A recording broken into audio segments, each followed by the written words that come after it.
మనం కనుక చూసుకున్నట్లయితే ఇప్పటికీ దాదాపుగా ఒక 3-4 తరాలు కంటిన్యూగా మన ఇండియా నుంచి తెలుగు రాష్ట్రాల నుంచి గల్ఫ్ దేశాలకు వెళ్తూనే ఉన్నారు అక్కడ ఉద్యోగాలు చేయడానికి.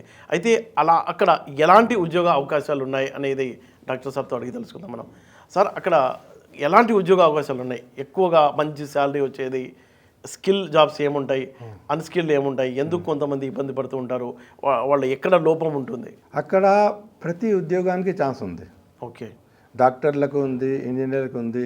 ఎందుకంటే వాళ్ళు ఇప్పుడు నియోమ్ అనేది ఒక పెద్ద సిటీ తయారు చేస్తున్నారు. ఓకే, లైన్ అని 150 కిలోమీటర్ల పొడవు ఒక అల్ట్రా మోడర్న్ సిటీ తయారు చేస్తున్నారు. కొత్త సిటీ సేమ్ దుబాయ్ టైప్లో. దుబాయ్ టైప్లో కొత్త రీజన్, సిటీ కాదు, ఒక ప్రాంతం తయారు చేస్తున్నారు వాళ్ళు. మొత్తం ఎడారి ప్రాంతంలో 150 కిలోమీటర్ల పొడవుగా ఒక కొత్త ప్రాంతం తయారు చేస్తున్నారు. ఆ ప్రాంతం లోపల ప్రతి రకమైన క్వాలిఫికేషన్ వాళ్ళు పనికొస్తారు. అందులో డాక్టర్లు, ఇంజనీర్లు, కంప్యూటర్ వాళ్ళు, ఐటీ టెక్నాలజీ వాళ్ళు, తర్వాత ఈవెన్ విమానాల పార్ట్స్ కూడా వాళ్ళు తయారు చేసే వాళ్ళు ఉన్నారు. తర్వాత ఐటీ లోపల అడ్వాన్స్డ్ మెషినరీ కూడా వాళ్ళు తయారు చేస్తున్నారు. దాని కొరకు వాళ్ళ దగ్గర చాలా ఛాన్స్ ఉన్నాయి. అది సిటీ ఇప్పుడు బిగినింగ్లో ఉంది. ఇప్పుడైతే వాళ్ళు దాన్ని డెవలప్ చేస్తున్నారు. తర్వాత దాన్ని ట్రాన్స్పోర్ట్ ఎంత మంచిగా ఉందంటే ప్రతి 5-10 నిమిషాలు బై వాక్ పోతే అక్కడ మనకు అన్ని సౌకర్యాలు దొరుకుతాయి అన్నమాట. అక్కడ ఉండే జనాన్ని ఎలా తరలిస్తున్నారు అక్కడికి? అక్కడ నివాసం ఉండాలంటే జనం ఉండాలి. జనాల వరకు ఏవైతే ఇండ్లు అవన్నీ కడుతున్నారో వాళ్లకు ఏం చేస్తున్నారు, వాళ్ళు అక్కడ అది ఏ ఆయిల్ ఇంజన్ మెషిన్ ఏది నడవదు అన్నమాట. అక్కడ పొల్యూషన్ లేకుండా ఆల్ రిన్యూవబుల్ ఎనర్జీ ఉందన్నమాట. లేకుంటే ఐదర్ సన్ ప్యానెల్స్ లేకుంటే వాయు ప్యానెల్స్, పంఖాలు అన్నమాట. దాంతో ఎనర్జీ చేసి అక్కడ ఏమీ పొల్యూషన్ ఉండకుండా ఆ సిటీని తయారు చేస్తున్నారు. దాని కొరకు వాళ్ళకు చాలామందికి వర్క్ ఫోర్స్కి అవసరం ఉంటుంది. తర్వాత ఇంకో అడ్వాంటేజ్ ఏమిటంటే అక్కడ వాళ్ళు నేషనాలిటీ చూడరు జాబ్ ఇవ్వడానికి. క్వాలిఫికేషన్ చూస్తారు, నీ స్కిల్ చూస్తారు. స్కిల్ చూసి జాబ్ ఇస్తారు అన్నమాట అక్కడ. తర్వాత దాని రూల్స్ సౌదీ అరేబియా రూల్స్ కంటే డిఫరెంట్ ఉంటాయి. దాని వరకు వేరే సెపరేట్ రూల్ చేస్తున్నారు. ప్రతి విషయం దాన్ని తయారు చేసి తర్వాత దాని నుంచి వాళ్ళు మక్కా, జిద్దా, రియాద్, దమ్మాంకు కనెక్టివిటీ చేస్తున్నారు. కనెక్టివిటీ ఎట్లా, మక్కా నుంచి జిద్దాకు 10 నిమిషాల్లో పోవచ్చు అన్నమాట. మక్కా నుంచి రియాద్కు అర్ధ గంటలో పోవచ్చు, హాఫ్ అన్ అవర్లో పోవచ్చు అన్నమాట.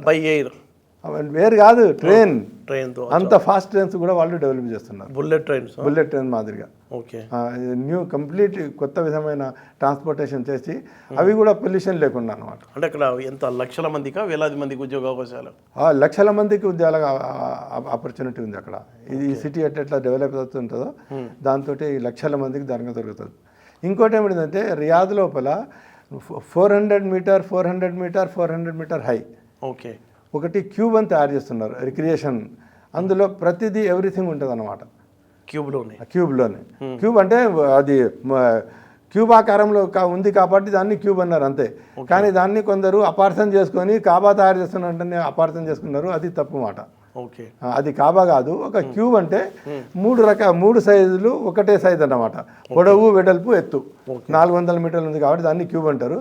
దానికి కొందరు అపార్థం చేసుకొని దాని లోపట అన్ని ఉన్నాయి, రిక్రియేషన్ ఉంది, ఎడ్యుకేషన్ ఉంది, ప్రతిదీ. చాలా పెద్ద మాల్ అని చెప్పొచ్చు మనం. సింపుల్ మాల్ కాదు అది, ప్రపంచంలోనే పెద్ద మాల్ లాగా దాన్ని తయారు చేస్తున్నారు. ఇందులో కూడా చాలా ఆపర్చునిటీస్ ఉన్నాయి. ఎందుకంటే అక్కడ వాళ్ళు మన తెలుగు భాష మాట్లాడే వాళ్ళు, తర్వాత ఇండియన్స్ అంటే వాళ్ళకి చాలా ఇష్టము. ఎందుకంటే వీళ్ళు చాలా మంచిగా పనిచేస్తారు, సిన్సియర్ పనిచేస్తారు కాబట్టి చాలా ఛాన్సెస్ ఉన్నాయి మన వాళ్ళకు అక్కడ పోయి పని చేయడానికి. అంటే సౌదీ దేశం ఏంటంటే దాదాపుగా ఎడారి ప్రాంతంలో ఒక 150 కిలోమీటర్ల పరిధిలో ఒక కొత్త సిటీని తయారు చేస్తుంది. అక్కడ ఎలాంటి పొల్యూషన్ లేకుండా వాయువుతో పవర్ జనరేట్ చేయడం, అలాగే సోలార్ ఎనర్జీతో అక్కడ పవర్ జనరేట్ చేస్తూ ఒక కొత్త కాలనీ కూడా ఏర్పాటు చేస్తున్నారు. ఆ సందర్భంగా చాలామందికి ఉద్యోగ అవకాశాలు వస్తున్నాయి. అందులో కూడా మన తెలుగు వాళ్ళు ఉన్నారు అని చెప్తున్నారు. అక్కడ ఉద్యోగం ఇవ్వడానికి క్వాలిఫికేషన్ చూస్తారు, పని చూస్తారు. వాళ్ళు నేషనాలిటీ చూడరు అన్నమాట. యూరోప్ అని, సౌదీ అని నేషనాలిటీ చూడరు, క్వాలిఫికేషన్ చూసి ఏ దేశం వాళ్ళకైనా మంచి ఏ దేశం వాళ్ళైనా పర్వాలేదు. అదేవిధంగా ఇంకోటి king Abdullah university for science and technology అంటే ఒకటి ఉంది. ఓకే. అది జిద్దా నుంచి 150 కిలోమీటర్ దూరంలో ఉంది. అక్కడ కూడా వాళ్ళు దాని డీన్ సౌత్ కొరియా నుంచి ఉన్నాడు అనమాట.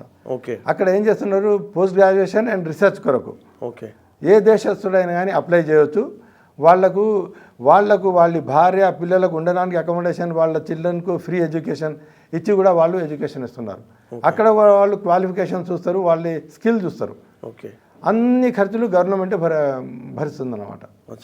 దాంట్లో కూడా మన వాళ్ళు అప్లై చేసుకొని మన వాళ్ళు దాంతో ఉపయోగపడవచ్చు. టాలెంట్, స్కిల్, ఎడ్యుకేషన్, క్వాలిఫికేషన్ ఉంటే మంచి అవకాశాలు ఉన్నాయి. ఎక్కడ మోసపోకుండా మంచి శాలరీతో అక్కడ పనిచేసే అవకాశాలు ఉన్నాయని డాక్టర్ సాబ్ చెప్తున్నారు. ఇంకో ముఖ్య విషయం నేను చెప్పాలనుకున్నది ఏమంటే, ఇక్కడ నుంచి ఎవరైతే అమెరికా పోతారో లేక యూరోప్ పోతారో వాళ్ళు అక్కడ నుంచి ఇక్కడికి ఏం తీసుకురారు. దాదాపు మనం చూస్తుంటే అదే మనం చూస్తున్నాం గల్ఫ్ కంట్రీస్కు ఎవరైతే పోతారో వాళ్ళు గల్ఫ్ కంట్రీస్లో వాళ్ళు సంపాదించుకుంటున్నారు. దాని నుంచి అక్కడ నుంచి చాలా మంది మన డబ్బు అంతా వాళ్ళు పంపగలరు. ఏం లిమిట్ లేదు. డబ్బు ఉన్న మొత్తం డబ్బు కూడా వాళ్ళు పంపినా కానీ గవర్నమెంట్ అడగదు మీరు ఎందుకు పంపుతున్నారని. ట్యాక్స్ అవన్నీ ఏమీ లేవు. ట్యాక్స్ లేకుండా వాళ్ళు తన డబ్బును పంచుకొని ఇక్కడ చాలా డెవలప్మెంట్ చేస్తున్నారు. అంటే మన దేశానికి ఎవరైతే ఎన్ఆర్ఈస్ గల్ఫ్లో ఉన్నారో వాళ్ళు మన దేశం కొరకు చాలా ఉపయోగపడుతున్నారు. డబ్బు దిక్కు పంపిస్తున్నారు. వాళ్ళకేం రెస్ట్రిక్షన్ లేవు కాబట్టి దాని తర్వాత ఇక్కడ చాలా మంది వాళ్ళు మంచిగా ఇంప్రూవ్ కూడా అయినారు వాళ్ళ ఎకనామిక్ కండిషన్ అనమాట. మంచిగా అమెరికా వాళ్ళు కానీ యూరోప్ వాళ్ళు కానీ ఎవరు పంపిరు ఈ గల్ఫ్ లో 44 దేశాల్లో పనిచేసే వాళ్ళ పంపిస్తున్న విదేశీ మార్గ ద్రవ్యంతోనే మన నిల్వలు పెరుగుతున్నాయి ఇండియాలో నిల్వలు. అయినా వాళ్ళకి రిటర్న్ ఇవ్వడం లేదు అనేది ఒక టాక్ ఉంది ఇక్కడ. అది కూడా ఉంది. వాళ్ళని పట్టించుకోవాలి. ఎప్పుడైతే వాళ్ళు అక్కడ నుంచి రిటర్న్ వస్తారో వాళ్ళకి సహాయపడడం కూడా చాలా ముఖ్యం అన్నమాట. అవును. ఆ బోర్డు ఒకటి ఏర్పాటు చేయాలనే డిమాండ్ కూడా చాలా రోజులు ఉంది. కొన్ని అయింది కానీ అది ఎంతవరకు పనిచేస్తున్నావు నేను అక్కడనే ఉంటా కానీ నాకు అంత డీటెయిల్గా తెలియదు. కానీ ఇక్కడ కూడా వాళ్ళు ఎవరైతే తిరిగి వచ్చేస్తారో వాళ్ళకు కూడా కొన్ని ఆపర్చునిటీస్ ఇక్కడ గవర్నమెంట్ ఇస్తున్నది అన్నమాట. అవును. అంటే 2 తెలుగు రాష్ట్రాల్లో కూడా గల్ఫ్ నుంచి వచ్చే అక్కడ పనిచేసి అలసిపోయి వచ్చిన వాళ్ళ కోసం ఒక సంక్షేమ బోర్డు ఏర్పాటు చేయాలన్న డిమాండ్ చాలా రోజుల నుంచి పెండింగ్లో ఉంది. 2 రాష్ట్రాల ముఖ్యమంత్రులు కూడా పట్టించుకొని ఆ సమస్య తొందరగా పరిష్కరించాలని కూడా డాక్టర్ గారు కోరుతున్నారు.